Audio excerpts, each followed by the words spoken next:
কাশ্মীর তার অপূর্ব প্রাকৃতিক সৌন্দর্য, তুষারাচ্ছন্ন পর্বতমালা, সবুজ উপত্যকা এবং স্বচ্ছ হ্রদ নিয়ে সত্যিই একটি স্বর্গরাজ্য। পরিবার সহ কাশ্মীর ভ্রমণ আপনাকে এবং আপনার পরিবারের সদস্যদের এক অনন্য অভিজ্ঞতা প্রদান করবে। প্রকৃতির সান্নিধ্য, হিমালয়ের নির্মলতা এবং স্থানীয় সংস্কৃতি ও ঐতিহ্যের মিশ্রণ আপনাদের ভ্রমণকে স্মরণীয় করে তুলবে। নমস্কার বন্ধুরা, আজকের ভিডিওতে আমরা আপনাদের নিয়ে যাচ্ছি ভারতের উত্তরাঞ্চলের মনোমুগ্ধকর ও সৌন্দর্যমণ্ডিত প্রদেশ কাশ্মীরে। এই ভ্রমণটি আমরা করেছি আমাদের পরিবার সহ এবং আজ আমরা আপনাদের সঙ্গে শেয়ার করতে যাচ্ছি আমাদের এই অসাধারণ যাত্রার অভিজ্ঞতা। তাহলে বন্ধুরা, আমাদের সঙ্গে থাকুন এবং কাশ্মীরের এই মধুর যাত্রার প্রতিটি মুহূর্ত উপভোগ করুন। ভিডিওটি পছন্দ হলে লাইক, শেয়ার এবং সাবস্ক্রাইব করতে ভুলবেন না। চলুন কাশ্মীরের পথে পা বাড়াই।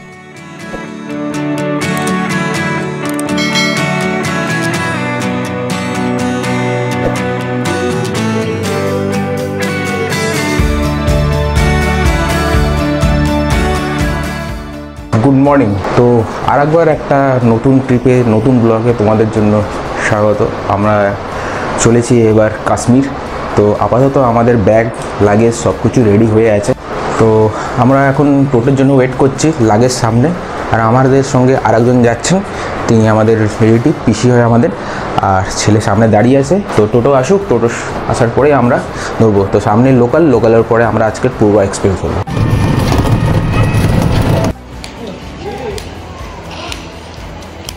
তো বন্ধুরা, আমাদের এই যাত্রাপথটা শুরু হলো চন্দননগর স্টেশন থেকে। সেখান থেকে আমরা লোকাল ট্রেন ধরে সোজা হাওড়ার দিকে এগিয়ে গেলাম, যেখানে হাওড়ার থেকে ধরবো আমরা পূর্ব এক্সপ্রেস। হাওড়া স্টেশনে আছি এখন, আর 9 নম্বর প্ল্যাটফর্মে দেবে পূর্ব এক্সপ্রেস। তো আপাতত ওয়েট করছি, 7টা বাজে। তো প্রায় 1 ঘন্টা এখনও দেরি আছে। তো ট্রেনটা এখনও দেয়নি। ট্রেনটা দেওয়ার পরে আমরা তারপরে বগিতে যাব, পৌঁছে যাব। তো দেখি, ওয়েট করছি কখন ট্রেনটা ঢোকে। সবাই এখানে দাঁড়িয়ে আছে। আর এই হলো 9 নম্বর প্ল্যাটফর্ম। আমরা আপাতত বগিতে চেপে গেছি, আর এখানে সব লাগেজ সব ভিতরে ঢুকিয়ে দিচ্ছি। আপাতত আমার বগিটা অন্য B1-এ যাবো। চলো ওখানে।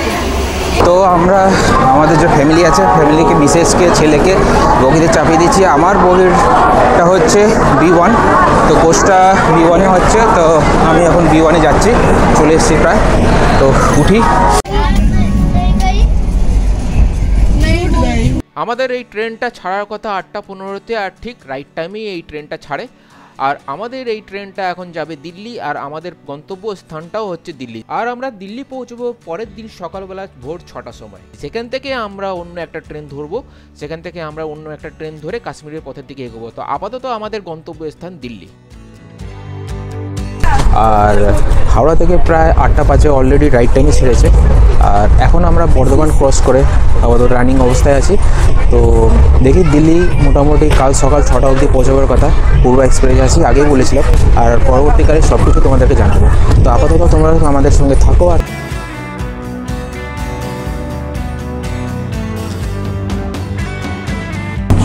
চলতে চলতে আমরা এখন আসানসোল পৌঁছে গেছি। তো আসানসোল চলে এসেছি। অ্যাকচুয়ালি ম্যাটারটা এরকম ব্যাপার যে আমরা তো এই ট্যুরটা করছি এজেন্সি থ্রু।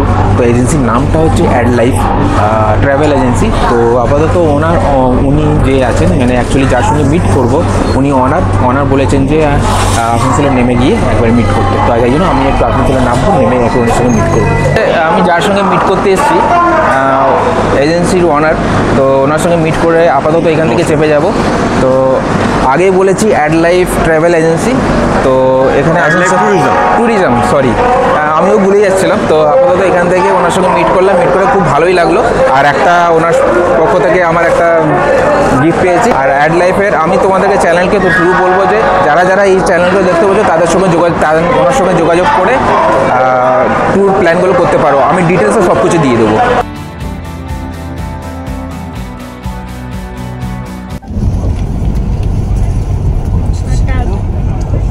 আছি আমরা ধানবাদে। অ্যাকচুয়ালি ম্যাটারটা এরকম, এটা হলো আমার খুব মেমোরি জায়গা। এটা আমার জন্মস্থান, আর এখানে অনেক স্মৃতি হয়ে আছে, অনেক মেমোরিজ এখানে বাজিয়ে রেখেছে। তো এখন তো আমি কলকাতা চন্দননগরের দিকে থাকি ঠিকই, কাজের পারপাসে, নিজের ফ্যামিলির পারপাসে সেখানে থাকি, বাট এটা আমার হলো জন্মস্থান, নিজের ছোটোবেলা এখানে কাটিয়েছি।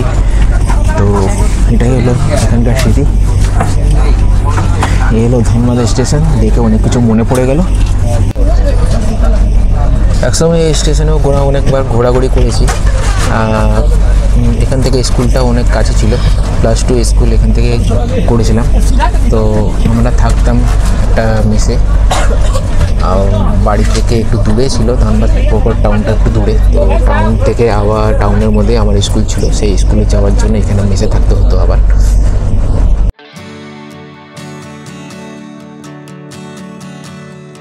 একটু নামলাম এখানে, স্টেশনে পা দিলাম, তো বেশ ভালোই লাগছে এখানে।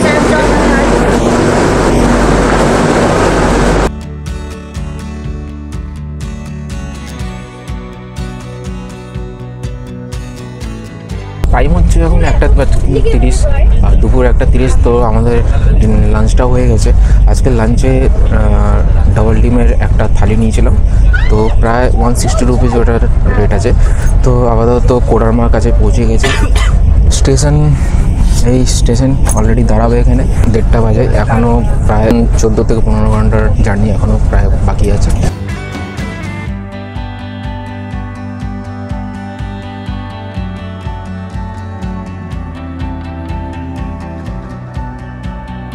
সময় হচ্ছে 6:14, আর মুঘলসরাই কিছুক্ষণ উপর আগেই আমরা ক্রস করে বেরিয়ে চলে এসেছি। মুঘলসরাই পৌঁছেছিলাম আমরা প্রায় ওই 5:30 নাগাদ, প্রায় 5:30, 5:45 নাগাদ। তো আপাতত মুঘলসরাই বলবো না, তো দীনদয়াল উপাধ্যায় জাংশন ছিল, নাম চেঞ্জ হয়ে এখন দীনদয়াল উপাধ্যায় জাংশন হয়ে গেছে। তো ওটা ক্রস করে এখন অলরেডি অনেকটা এগিয়ে গেছি, প্রায় এখন 6:14, 6:15 ক্রস করে যাচ্ছি। আর মাত্র মোটামুটি এখান থেকে 12 ঘন্টার রাস্তা। তো আপাতত দেখি আমরা ঠিক রাইট টাইমে মোটামুটি যাচ্ছি, আশা করছি আমরা রাইট টাইমে নিউ দিল্লি পৌঁছে যাব।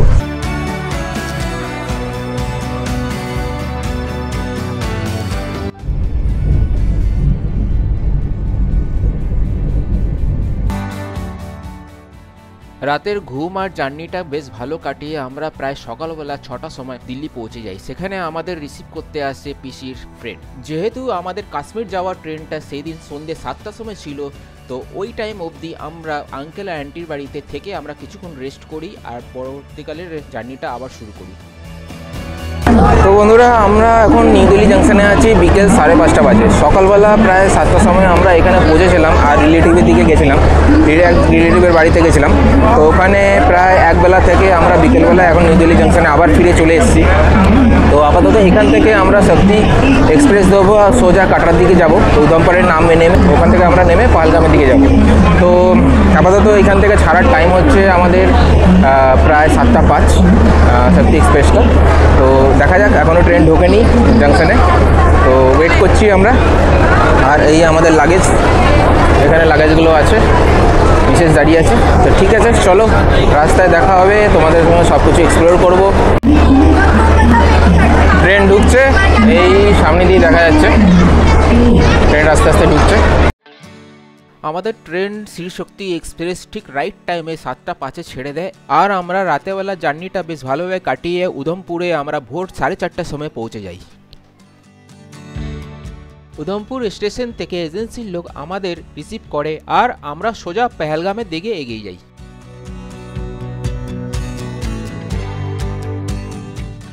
প্রকৃতির দৃশ্য দেখতে দেখতে আমরা চলে আসি ডক্টর শ্যামাপ্রসাদ মুখার্জি টানেল, যেটা লেন্থ হচ্ছে প্রায় 9 কিলোমিটার।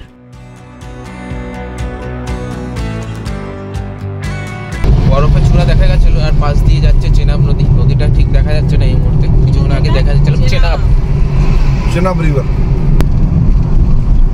তো এখন দেখা যাচ্ছে না, কিছুক্ষণ দেখা যাচ্ছিল। আর এখন দূরে একটু দেখা যাচ্ছে, ওই দেখো সাদা সাদা কিছুটা, আর এই হলো চেনাব নদী। তো সামনেই আবার নতুন চূড়া দেখা যাচ্ছে বরফের, আর এই পাশে চেনাব নদী। चलाई नहीं है गाड़ी सर। जो ऑफ रोड है ना, ऑफ रोड है ना।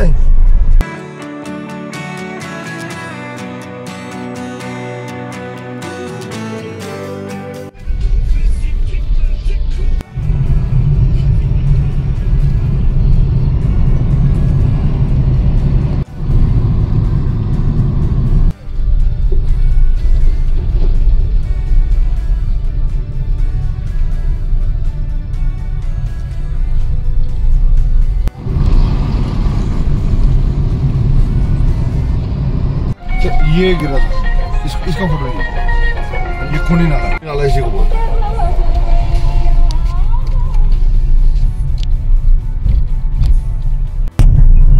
मुझे टनल क्रॉस करते पंथेवाल आ जाएगा। ये सबसे मोस्ट डेंजरस पहाड़ है ये वाला पहाड़? नहीं, इसके आगे वाला। अच्छा अच्छा। बहुत बहुत ट्रेजेडी हुई है, बहुत एक्सट्रीम लेवल की ट्रेजेडी हुई है। इसको बोलते हैं पंथेवाल। आप नेशनल हाईवे अथॉरिटी पे चेक करोगे ना कभी, ये पंथेवाल माउंटेन्स, जम्मू कश्मीर हाईवे, ये सबसे डेंजरस है सर। ये पूरा रोड निकल गया था। ये देखिए, ये सारा लैंडस्लाइडिंग होता है जब बारिश होता है। अच्छा, हाँ बहुत टूटा फूटा हुआ है।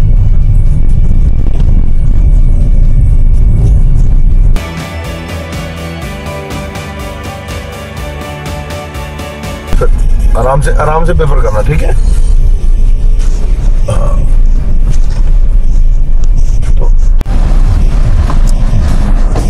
অনেকক্ষণ ধরে এখানে প্রচুর জ্যাম লেগে আছে, আর নিচ দিয়ে সেই চেনাব নদী ক্রস করে যাচ্ছে দেখতে পাচ্ছ। আর জ্যামের ওই দূর থেকে দেখতে পাচ্ছ, ওইখান থেকে হয়ে এখন এদিকে আসছি, আর পুরো সামনে এখনও কন্টিনিউ জ্যাম চলছে, রাস্তার অবস্থা খুব ভালো না এখন, অনেকক্ষণ ধরে অফ রোড করে যাচ্ছে।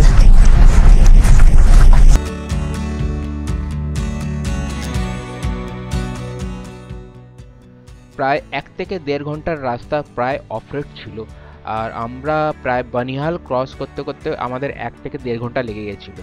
তো বানিহাল অবধি প্রায় রাস্তাটা খারাপ ছিল, তারপর থেকে রাস্তাটা বেশ ভালোই ছিল।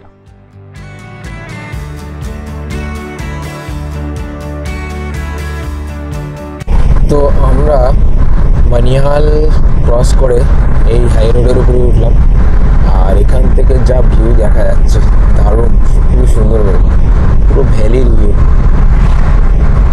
রাস্তা যেরকম সেরকম ভিউ, আর সামনে পাহাড়টা তো দুর্দান্ত লাগছে।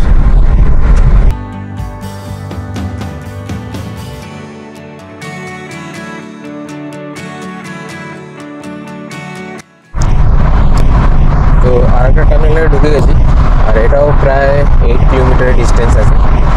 তো পরপর বলবো না, কিছুক্ষণ পরে মানে এই রুটে দুটো টানেল দেখলাম এই রুটে, একটা 9.2 কিলোমিটার আর এটা হচ্ছে 8 কিলোমিটার। তো ফাইনালি আমরা কাশ্মীর ঢুকে গেছি, আর এখান থেকে কাশ্মীর ঢোকার পরে আরও পাহাড়গাম হচ্ছে 66 কিলোমিটার। কিছু ভিউ মানে খুব দারুণ ভিউ পেয়েছি, হচ্ছে কাশ্মীর ফ্রন্ট ভিউগুলো রাস্তার উপর দিয়ে, আর এইদিকে দেখো বরফ।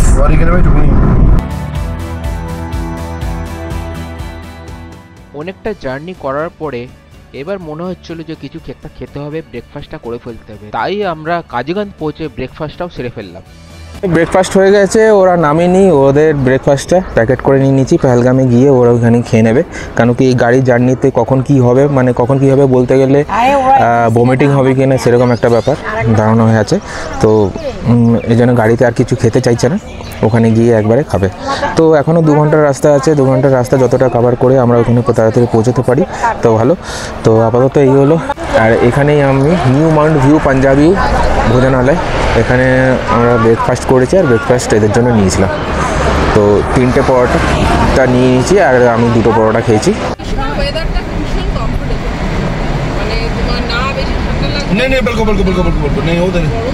ওই ওখানে উপরে বরফ।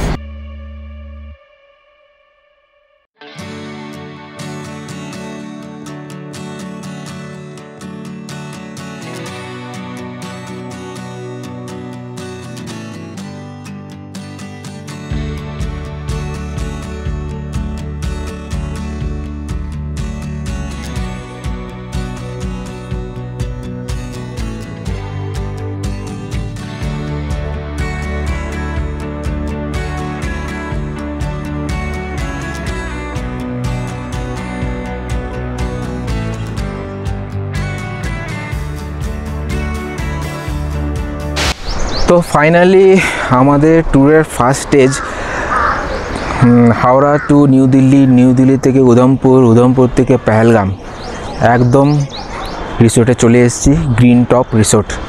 তো আপাতত এখানে আছি। আর জায়গাটা দুর্দান্ত, ভিডিওতে দেখতেই পাচ্ছ কি সুন্দর জায়গা।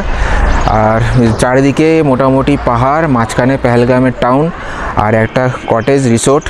আর দুই দিকে এই কটেজের দুই দিকেই পাহাড় আছে, আর দুই দিকেই বরফে ঢাকা আর প্লাস ভ্যালি, দুটোই এখান থেকে ভিউজগুলো দেখা যাচ্ছে। এখান থেকে বরফে ঢাকা ভিউগুলো দেখা যাবে, আবার এখান থেকেও বরফে ঢাকা একটা ভিউ দেখা যাবে। আর এই দিকটা তো ভ্যালি, দারুণ জায়গা। আর এদিকে সামনেই রাস্তা, ফ্রন্টে বাঁ দিকে চলে যাচ্ছে আমাদের উধমপুরের দিকে, আর ডান দিকে যাই না, জানতে হবে ব্যাপারটা। ঠিক আছে, তো আমরা তো রুমে এন্ট্রি করে গেছি, আর এখন প্রায় 2টো বাজতে যায়। তো আমাদের লাঞ্চের টাইমটা হয়ে গেছে, আর আমাদের লাঞ্চের টাইম হয়ে গেছে কিন্তু এখন পর্যন্ত দেয়নি। 1 ঘন্টা 45 মিনিট লাগবে লাঞ্চটা হতে। নিচে জিজ্ঞেস করে এসেছিলাম রিসেপশনে, তো বললো 1 ঘন্টার জন্য একটু ওয়েট করুন, তারপরে আমরা লাঞ্চ করতে যাব। তো রুমটা কীরকম দিচ্ছে একবার তোমাদেরকে দেখিয়ে দিই। যেখানে আমরা দাঁড়িয়েছি এটা হচ্ছে ব্যালকনি, আর ব্যালকনি থেকেও আমি ঢুকছি। আর এখানে আমাদের বেড আর ছড়ানো ছিটানো আছে সব জিনিস, আমাদের টিভি, ছোট্ট রুম। আর এই জায়গাটায় হচ্ছে বাথরুম। আর আমাদের আর একটা রুম আছে, এই রুমটা, ঠিক আছে, এই রুমটা তো একই রকম রুম, কোনো ডিফারেন্স নেই। আর একটা রুম দিয়েছে, আর যে দুজন এসছে গ্রুপে এই এজেন্সি থ্রু যারা এসছে আর দুজন এসছে, এই রুমটা দেওয়া আছে। তো ওটা দেখাচ্ছি না, একই টাইপের রুম। রুমটার ডিসক্রিপশন এরকমই। তো আপাতত কিছুক্ষণ পরে আমরা লাঞ্চ করতে যাব। লাঞ্চ করার পরে আমরা একটুখানি সামান্য একটু কিছুক্ষণ রেস্ট নিয়ে আমরা তারপরে একটু মার্কেটের দিকে যাব। আজকের বিকেলটা এরকমভাবেই কাটবে। রাতেরবেলা ডিনার করে আমরা তারপরে কালকে সকাল থেকে সাইট সিইংয়ের জন্য বেরোবো। তো ঠিক আছে, কিছুক্ষণ তারপর লাঞ্চটা করে নিই। সো তখন তোমাদেরকে আমাদের হোটেল রিসোর্টটা দেখিয়েছিলাম, তখন কাজ দিয়ে দেখাতে পারছিলাম না ঠিকঠাক। তো আজকে এখন এই দূর থেকে দেখো, এখানে লেখাও আছে গ্রিন টপ রিসোর্ট। তো এই হলো রিসোর্ট, দূর থেকে বেশ ভালো লাগছে। আর ব্যাক সাইডে যদি দেখি সুন্দর সুন্দর ভিউ আছে এইখানে। এই হলো পাহাড়ের রেঞ্জ, আর এদিকে একটু বরফে ঢাকা পাহাড়। তো দারুণ ওয়েদারটাও খুব খারাপ না, ভালো আছে। একটু দিনের বেলা একটু টেম্পারেচার একটু সামান্য থাকে, টেম্পারেচার বলতে ওরকম না যে খুব গরম লাগছে ঘাম দিচ্ছে, ওরকম নয়। তো এটাই ব্যাপার।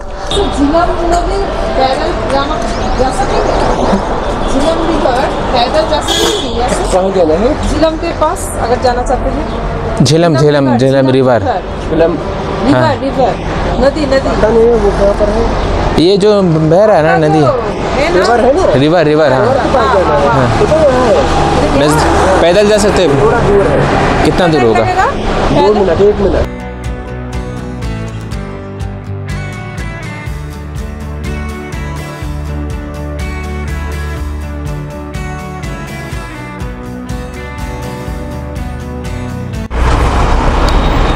তো আমরা লাঞ্চ টাঞ্চ করে রুমে গিয়ে কিছুটা রেস্ট নিয়ে আমরা আবার বেরিয়েছি।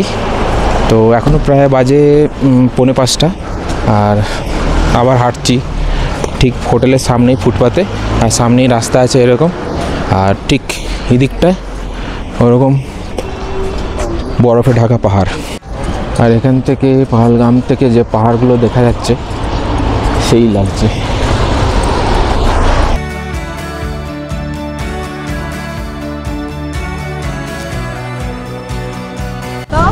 এই জায়গাটা বেশ দারুণ লাগছে, এই জায়গাটা বেশ দারুণ ভিউ একদম। এদিকে একটু অন্যরকম পাহাড় আছে, আবার এদিকে একটু অন্যরকম পাহাড়।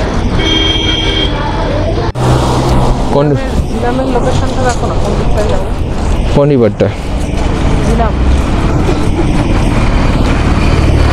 ঝিলাম রিভার পাশেই আছে, কিন্তু তখন বলেছিল এটাই ঝিলাম রিভার না, ওটা বলছিল যে ওটা ঝিলাম রিভারের সঙ্গে মিশছে। এখানে সব পর অনেকগুলো হোটেল আর রেস্টুরেন্ট চারদিকে পাবে। এই দেখো এদিকটা পাহাড় পর লাইন দেওয়া আছে, এদিকেও আছে আর ধাবাও আছে। তবে একটা প্রবলেম আমরা ফেস করছি, সেটা হচ্ছে এই ঘোড়াগুলোর স্মেল। এরা পটি করে দেয়, তার স্মেল, গায়ে থেকেও একটা স্মেল বেরোচ্ছে, গন্ধ দিচ্ছে।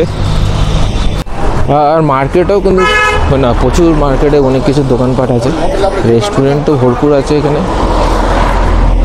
আর সামনে থেকে আবার একটা পাহাড় দেখতে পাচ্ছি বরফে ঢাকা।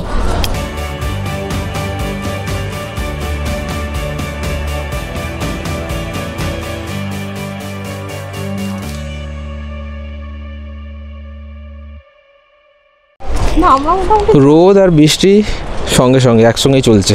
এদিকটা মনে হচ্ছে ওই রিভার সাইড আছে, এদিকটা মনে হয় রিভার আছে। চলো দেখে আসি একবার কীরকম দেখতে।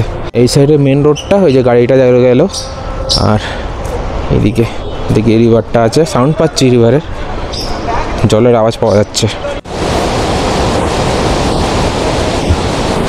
কিছু বলার নেই, এমন একটা জায়গায় এসেছি আর এত সুন্দর, মানে দেখার মতন মনে। আর সত্যি পাহেলগাম লোকে বলে যে সত্যি সুন্দর হয়, অনেক দেখার মতন জিনিস। অত বিশ্বাস করতাম না বা কীরকম হবে। আমি তোমাকে ভিউটা দেখাচ্ছি, একবার দেখো, তোমাদেরকে ভিউটা দেখাচ্ছি।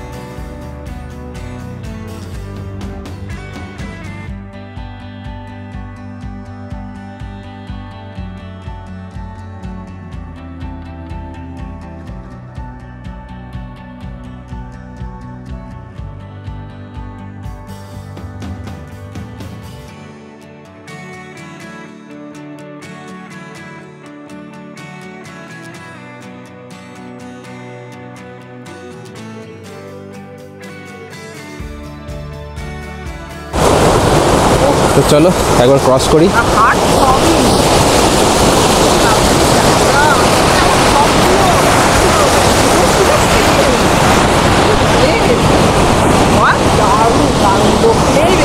সাউন্ডটা শোনো, সাউন্ডটা শোনো, তোমরা সাউন্ডটা শোনো। এখানে বসে থাকলে আমার লাভলি লাভলি।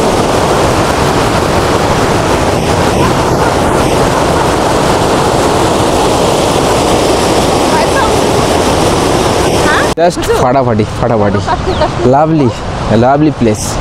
তো বন্ধুরা, টাইম হচ্ছে এখন 9টা, রাত 9টা বাজে। আর প্রায় আমরা বাজারের দিকে ঘুরে এসেছি।